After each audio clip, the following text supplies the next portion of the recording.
Okay, today is February 11th, 2016.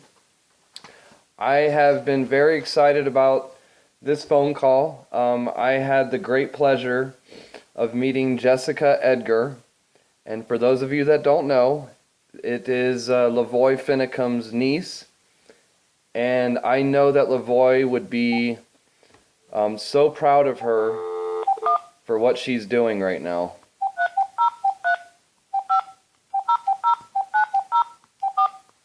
So we're going to give her a call and see what she has to say.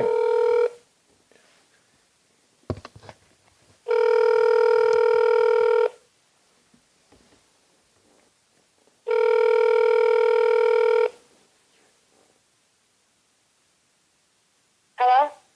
Hey, it's Dallas. Hi, Dallas. How you doing? Good. Okay, so this is recording. I just announced who you were. I'm going to let you pretty much take it, but just for everyone that doesn't know, I met you at LaVoy's funeral, and I believe it was was it the testimony room? Yeah, we were back having our tape done for the family. Yeah. Okay, and I did my interview for the family, and I told you a little bit about me, and then you came up to me very excited and said what you were doing this Saturday. Yeah. You live in Colorado or near Colorado, so I just wanted to let you know about my event, and I was so thrilled that you called to ask me about the event and if I could put it on the station. So I do want to invite everyone to the event. I'm having that at Denver Civic Center Park. It's going to be February 13th.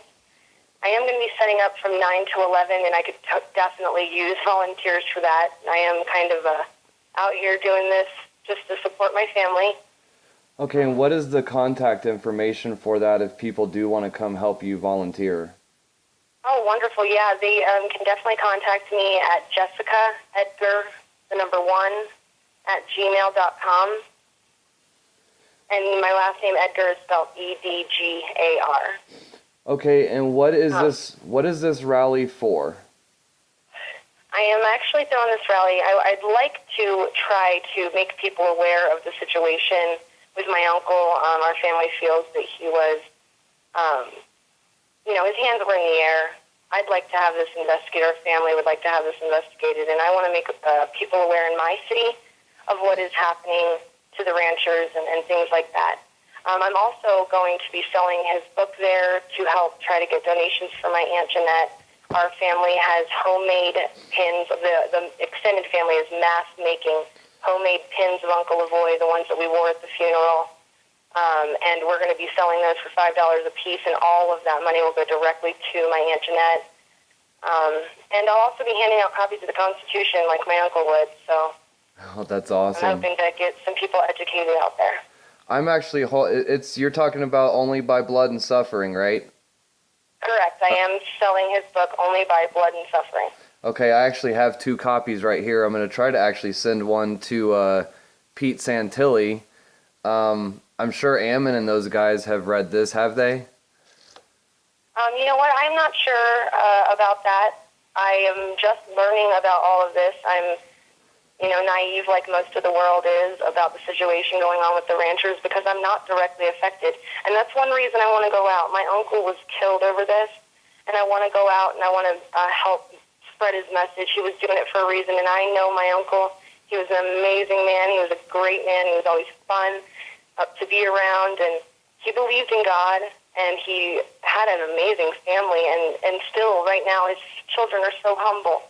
And it's amazing to me, and I guess that inspires me to go out and make sure that other people know too. Wow, that just gives me goosebumps. Because I was around all you guys, and your whole family is so just powerful and welcoming. I can't even describe to people, the feelings I got around you guys, especially with LaVoy. He was a great man, and when you were talking about what you're doing, you and I had talked the other day, and I told you I was 35. If you want to tell people how old you are, that's fine. I want to say I'm 25, but not that fortunate. I'm 29.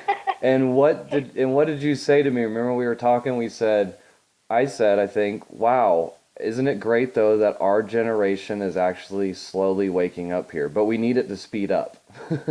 Yeah.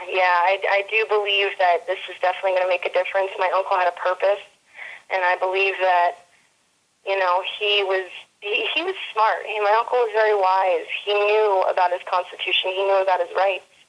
And he wanted to educate the world, and he had a voice on him, and he spoke humbly, and people followed and listened, and, more people were becoming aware, and I think that we need to keep that going.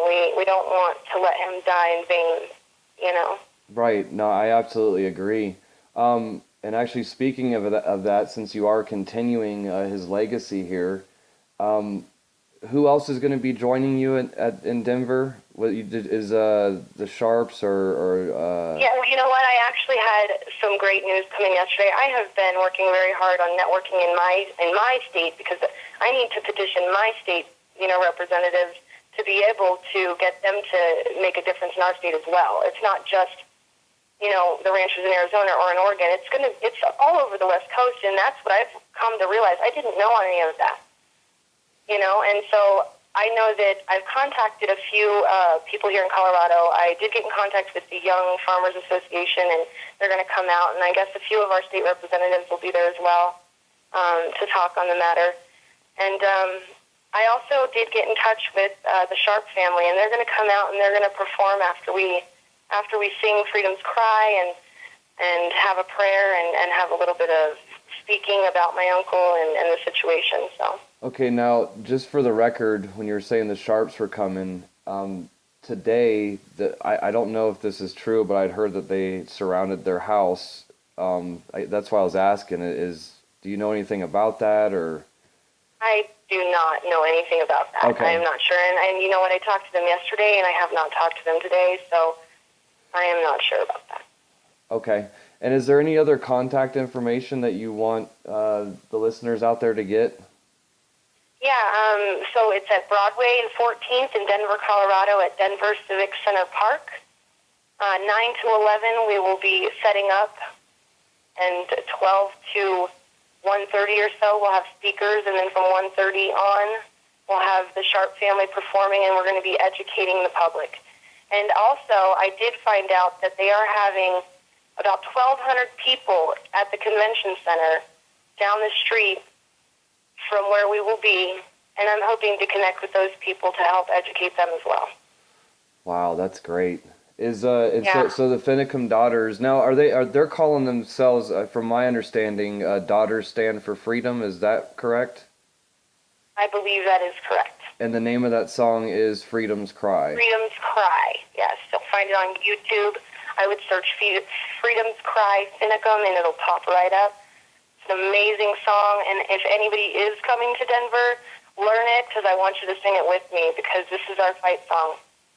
Yeah, when I heard the lyrics, it really actually shocked me, and I guess everyone's using the term awake, and that's what got me. I said, wow, this family's awake. These young girls and young kids are awake. And if anybody wasn't there at the funeral, our family's pretty big. We filled that entire chapel, and some of us were standing.